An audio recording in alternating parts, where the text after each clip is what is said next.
दोस्तों, आज दुनिया में वो समय आ चुका है कि हर व्यक्ति अपनी बात को लेकर पूर्ण रूप से स्वतंत्र है। और आज के समय में तो लोग मुख्यमंत्री को भी सोशल मीडिया पर सीधा गाली बक देते हैं। लेकिन प्राचीन समय में किसी राजा या फिर किसी सुल्तान की बुराई करने वाले को सीधा मौत दी जाती थी। ये मौत राजा द्वारा भी दे दी जाती थी और रानी द्वारा भी। वैसे रानियों से याद आया, हमारे इतिहास में रानियों का भी काफी अच्छा खासा वर्चस्व रहा है। खैर, आज की ये वीडियो भी एक ऐसी प्रभावशाली रानी के ऊपर है जिसे ऑटोमन एम्पायर के इतिहास के सुनहरे पन्नों में भले ही जगह ना मिली हो, लेकिन उसके अच्छे और बुरे कामों की वजह से वो आज भी हमारे इतिहास में लोगों के जहन में कहीं ना कहीं जिंदा है।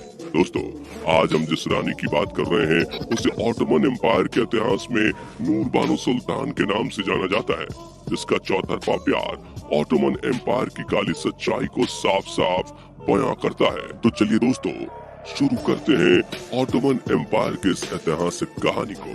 दोस्तों, नूर बानो वेनिस से थी, जो कि इटली का एक जाना माना शहर है। नूर बानो एक यहूदी धर्म की महिला थी। वेनिस पर हुए हमले के समय जब ऑटोमन एम्पायर के कुछ लोगों ने वहां की लड़कियों और औरतों के साथ गंदे काम करने शुरू कर दिए, तो इसी दौरान एक व्यक्ति के हाथ बहुत ही खूबसूरत लड़की लगी। ये लड़की ऐसी थी कि मानो कोई मोम की गुड़िया। इस लड़की को देखते उस व्यक्ति ने उठा लिया और अपने साथ ऑटोमन एम्पायर ले आया। करीब 1526 के आसपास इस लड़की को सुल्तान के महल में पेश किया गया। उस समय ऑटोमन की बागडोर सुलेमान प्रथम के हाथों में थी। दोस्तों, आपको बता दें कि ये वही सुलेमान प्रथम है जिसकी बीवी का नाम हुर्रम सुल्तान था। और हुर्रम सुल्तान के बारे में आपको अच्छी तरह से मालूम ही है। अगर नहीं मालूम तो वीडियो का लिंक डिस्क्रिप्शन में है। खैर, हुर्रम सुल्तान और सुलेमान का एक बेटा था जिसका नाम सलीम था, जिसके बारे में आगे चर्चा करेंगे। दोस्तों, जब उस व्यक्ति ने उस लड़की को महल में पेश किया तो सुलेमान की आंखें फटी की फटी रह गईं और उसने पूछा कि ये नायाब अजूबा तुम्हारे हाथ कैसे लगा। तब उस व्यक्ति ने पूरी बात बताई। सुलेमान ने उस लड़की के बदले उस व्यक्ति को कुछ सोने के सिक्के दिए और उस लड़की को हरम में भेज दिया। सुलेमान के बेटे सलीम को वो लड़की बहुत पसंद आ गई थी और सलीम हर समय उसे ही देखता रहता था। दोस्तों, ऑटोमन पर राज तो सुलेमान का था, लेकिन सारे फैसले और राजकाज हुर्रम सुल्तान और सलीम के कहने पर ही होता था। हुर्रम सुल्तान देखने में बहुत ही सुंदर थी और सुलेमान के अलावा कई बड़े मंत्रियों और सिपाहियों से भी हुर्रम के संबंध थे। दोस्तों, हरम में जब उस लड़की का दाखिला कराने के बाद उससे उसका नाम पूछा गया तो उसने अपना नाम नूर बानो बताया। इतिहासकारों की माने तो इस नाम में कुछ खास परिवर्तन नहीं कराए गए थे। उस लड़की के दिमाग में एक बात रोज डाली जाने लगी कि वो एक मुस्लिम है और उसे मुस्लिम रीति रिवाजों के बारे में समझाया जाने लगा। वो भी चीजों को समझने लगी थी। कहते हैं नूर बानो दिन में हरम के कामों को करती थी और रात में वो हरम की छत से पूरे महल को देखा करती थी। दोस्तों, मुगल और ऑटोमन एम्पायर के हरम में बस एक ही अंतर होता था। मुगल काल में हरम महलों के सबसे आखिर में बनाए जाते थे ताकि जल्दी से इतनी अंदर कोई घुस न पाए, लेकिन ऑटोमन एम्पायर में ऐसा कुछ नहीं था।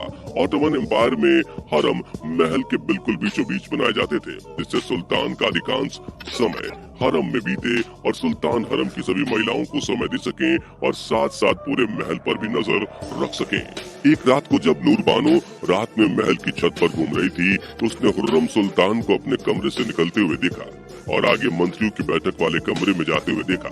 नूर बानो को लगा कि शायद कोई काम होगा, लेकिन उसके दिमाग में आया कि इतने बड़े साम्राज्य की रानी इतनी रात में अकेले कहाँ जा सकती है।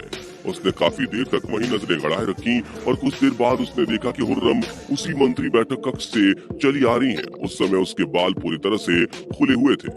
एक रानी का इस तरह का रूप देखकर नूर बानो को कुछ ठीक नहीं लगा। नूर बानो ने भी हरम में हुर्रम के बारे में थोड़ा पूछताछ शुरू की तो उसे हुर्रम की काली करतूतों के बारे में पता चला। इसी दौरान उसने एक और चीज नोटिस की। उसने देखा कि सुलेमान का बेटा सलीम उसके आसपास भटकता रहता है। दोस्तों, नूर बानो वैसे तो सीधी सादी थी, लेकिन उसका दिमाग राज काज के कामों में बहुत चलता था। कहते हैं कि हर सुबह महल के तमाम फैसलों में वो अपनी राय जरूर देती थी। वो हमेशा हरम में नहीं रहना चाहती थी।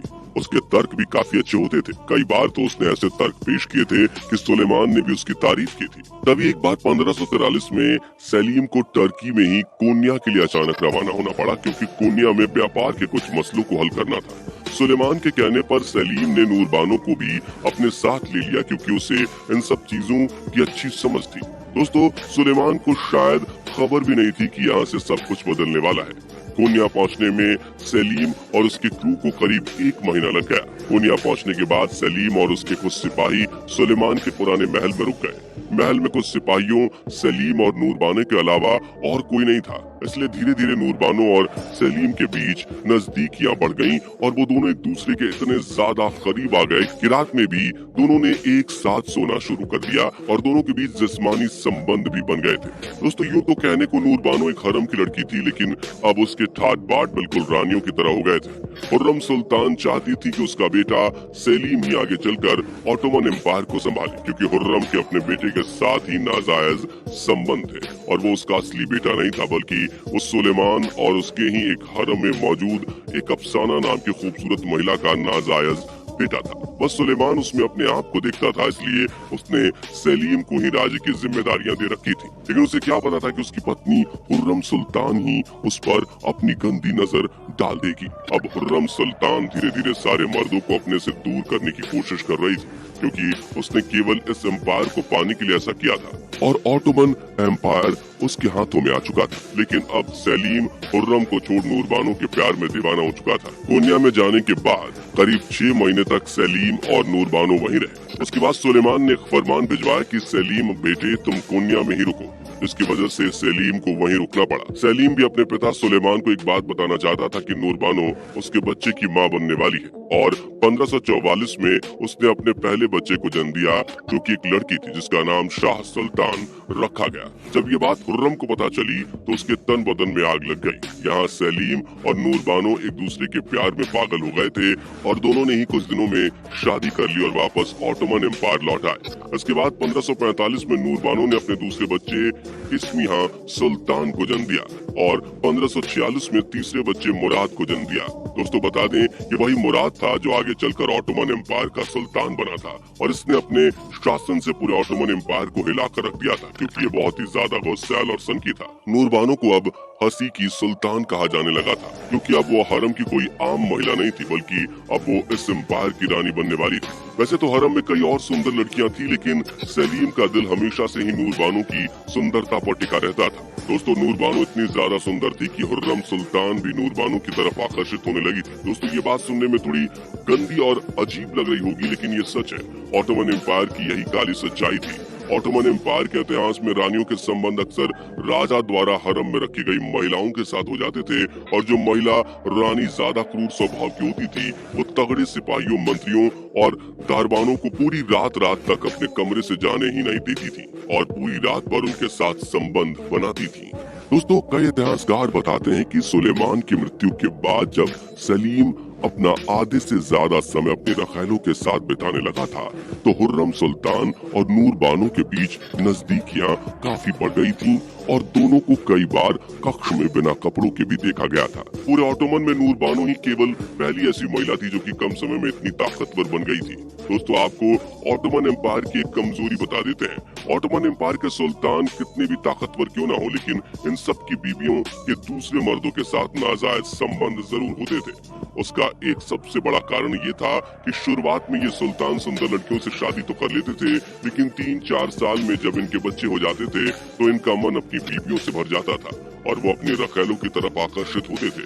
सुल्तान तो अपनी हवस को हरम में मिटा लेते थे, लेकिन अब बेचारी इनकी बीवियां क्या करें, उन्हें भी तो अपनी तृप्ति के लिए कुछ न कुछ चाहिए। इसलिए इन सब के अधिकतर संबंध सिपाहियों, मंत्रियों और दरबानों से हो जाते थे। दोस्तों, बता दें कि हुर्रम और नूरबानो ने मिलकर ऑटोमन के महल और छतों पर खूब रंगरलियां मनाई थी, लेकिन हुर्रम सुल्तान की मृत्यु के बाद नूरबानो अकेली हो गई थी। वो चाहती थी कि उसका बेटा मुराद सुल्तान बने और ऐसा ही हुआ। मुराद के सुल्तान बनने के कुछ समय बाद ही सलीम की मृत्यु हो गई थी। इसके बाद नूरबानो और अकेली हो गई थी। नूरबानो की मृत्यु के बारे में भी कोई खास जानकारी नहीं है। उसकी मृत्यु कब हुई और कैसे हुई, मरने के बाद उसकी लाश का क्या हुआ, किसी को कुछ नहीं पता है। कहते हैं कि उसकी खूबसूरती ने ही उसकी जान ले ली थी, क्योंकि कॉन्स्टेंटिनोपल के कुछ लोगों की नजर नूरबानो पर शुरू से ही थी, तो शायद उन्होंने ही उसका किसी साजिश के तहत अपहरण किया हो और उसे अपनी हवस का शिकार बनाकर मार दिया हो, या फिर कोई राजनीतिक कारण से उसकी हत्या कर दी गई हो। नूरबानो को आखिरी बार 1574 में महल में ही देखा गया था। उसके बाद से वो फिर कभी दिखाई नहीं दी। दोस्तों, आपके हिसाब से नूरबानो के साथ क्या हुआ होगा? हमें कमेंट करके जरूर बताएं। जाने से पहले वीडियो को लाइक शेयर जरूर करें और ऐसी ही वीडियोस के लिए चैनल को सब्सक्राइब करके बेल नोटिफिकेशन को भी जरूर ऑन कर लें। धन्यवाद।